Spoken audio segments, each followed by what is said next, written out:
One of you Can put it clap here. your hands so I can sing out.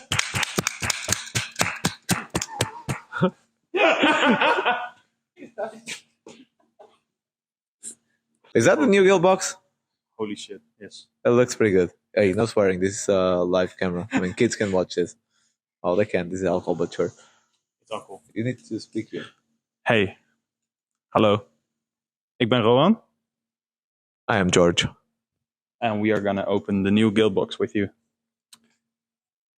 And we have a shiny new little stainless steel kegs. So we'll be able to find the Moersleutel beers more often in a draft at your favorite bar. I hope. Well, let's hope sales do their job. They usually don't. So we're just gonna open it, right? Yeah. We're just gonna open it? Yeah. It's almost a shame to cut this nice little sticker though. It looks so fancy.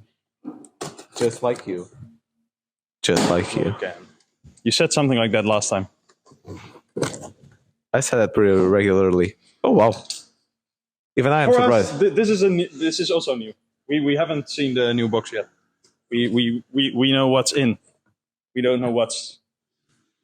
Yeah, I'm sorry about the single microphone, but, you know, marketing's cutting on budget. So, yeah, this is all we have.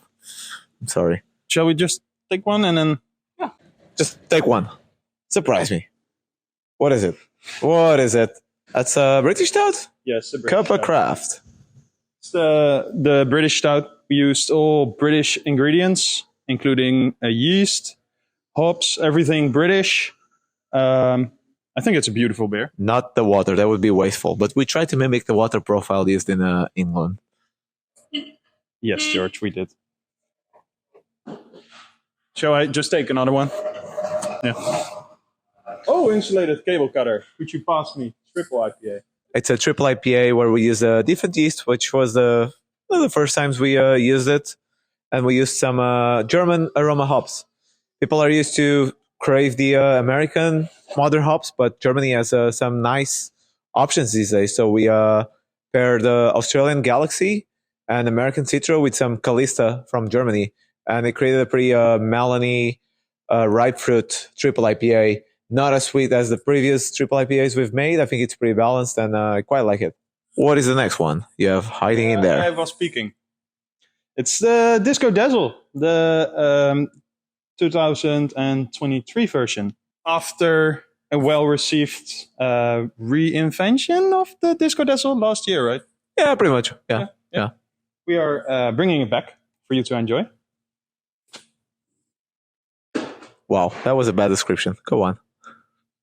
They know the beer. They had it last year.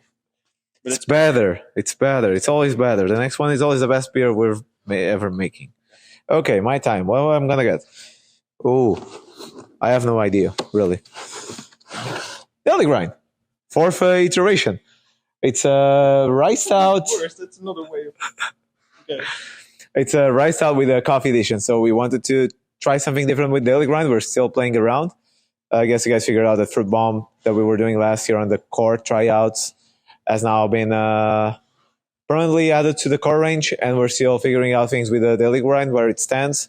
So on this one, we got a rye as a base, and we used some local coffee from Cane Roasters. And yeah, it's a Cup of Craft. So we just, No. that's the name of the other beer, but Yes. it's a Daily Grind. It's a Cup of Daily Grind. You got the pun. But George, why did we use rye? For the spiciness to complement the coffee. But also thickness, right? Yes, Yeah. you're very smart and very keen, like the coffee we used. So we're moving on to the next one. Azaka times 7. We used it 2023 in the edition. process. Yeah. You know the principle by now, I think. That we use hops 7 times in the process. Say it again, slower and even more relaxed, I thought it like was already- ASMR style. No. No, George. It's my time. Come on, get out of there. Are we really No. waiting on this one? No one cares about the bottle. I think everyone No. cares about the bottle. Yes, that's true. Ooh, what is still this thing? remember? What is this thing? It's like a pixel art kind of deal. It's like a Super Nintendo game. No, this is the QR code series that we launched during the Advent calendar. past December, and it's now part of the Guild membership. So the same as the principle as the ones in the Advent calendar, you won't know nothing about the beer on its own except for its ABV. I can only tell that this one was made in collaboration with a Portuguese brewery, Lupum, which we made the save the dates a few months back. But about the beer itself, you'll need to figure out, and then you can visit our website for more information. Or scan the QR code if that works. But, technology. We'll see about that. Ooh, there's a lot of beers in this box. Yeah, it's a full one. Can we get another table here, please? Production? Another table here, please. Yeah, we're doing this alone. Sorry, guys. There's no production. Yeah, there's no production. What do you have there? It's a barrel aged. Also, we have made this beer kind of the same idea last year, right? Or was it Twins? Yeah, that was the barrel aged Twins, and now it's the barrel aged Tiramisu triplets. So we did a huge amount of hazelnuts. That's the right nuts, right? Right nut, hazelnut. Right nuts. We did cacao, coffee, and vanilla. Yes. You are correct. I am correct. What's the word for donkey in Dutch? Hazel? Why? No, just no. You know, I will finish it on my own. Fuck you. Oh, sorry, I can't say that. Can you bleep that out? Yes? You should bleep it out. We are a professional environment here. Oh, shall we just pour this one and not say anything else? Sure. I'm gonna... Wow. Look at that. Wow. Look at that.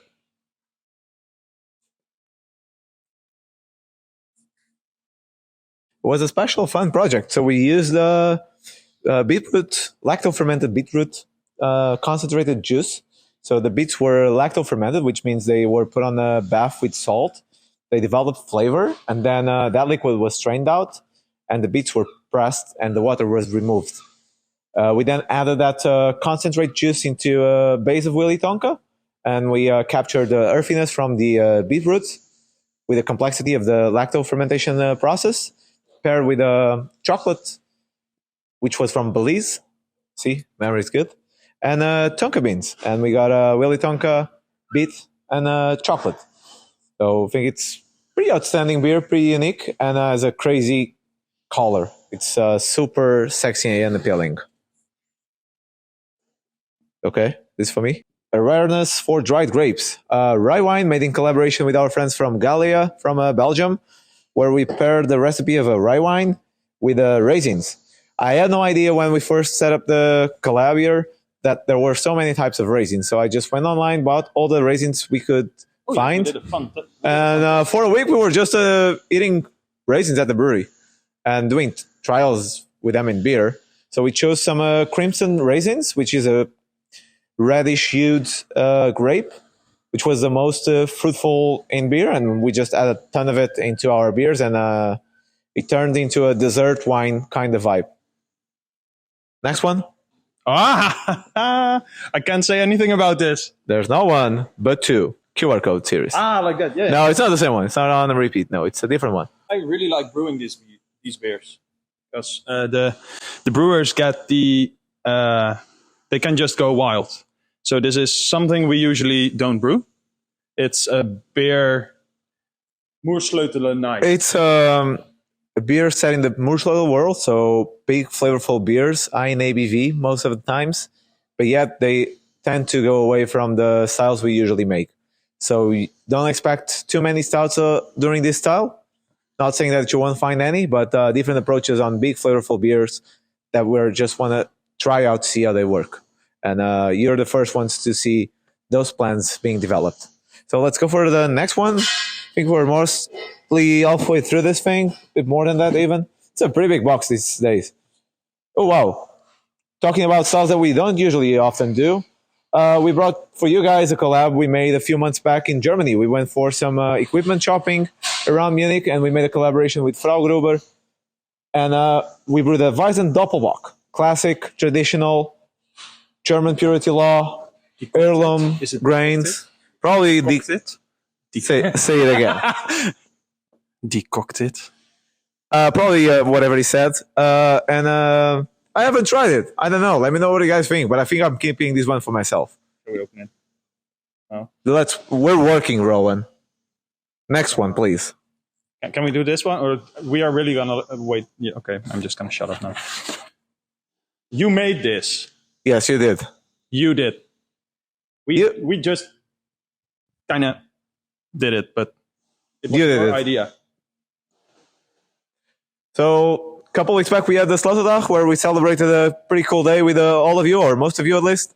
And together we designed the recipe for beer to be released on that day, which came out to be a liquor-inspired stout. Pretty daunting idea, but turned out to be awesome and very in reality to what we planned on doing. The feedback on that day was great, and now we can share with all the guild members how it turned out. Are you looking at pictures?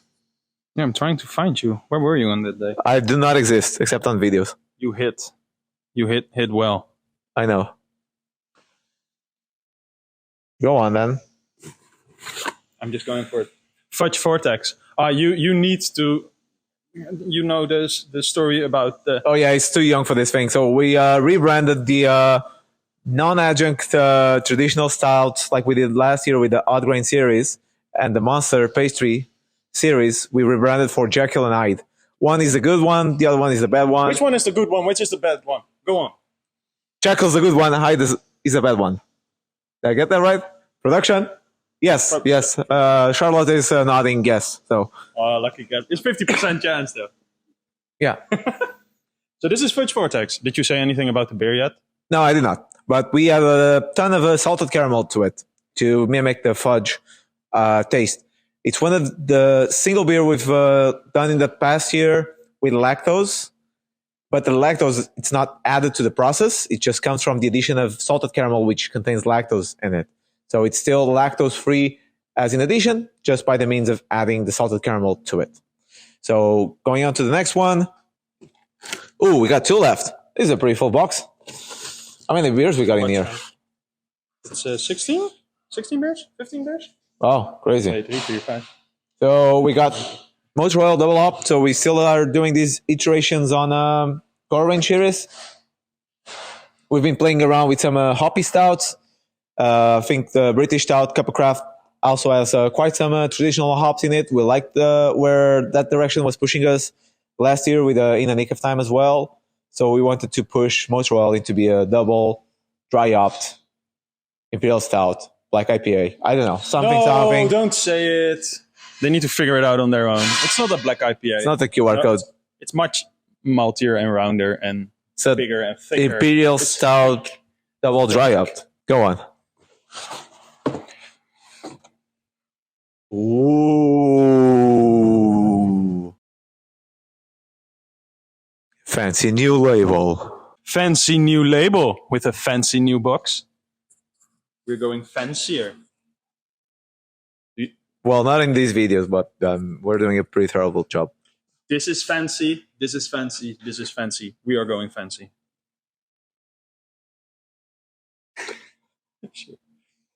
So, this beer was barrel aged, as you might expect.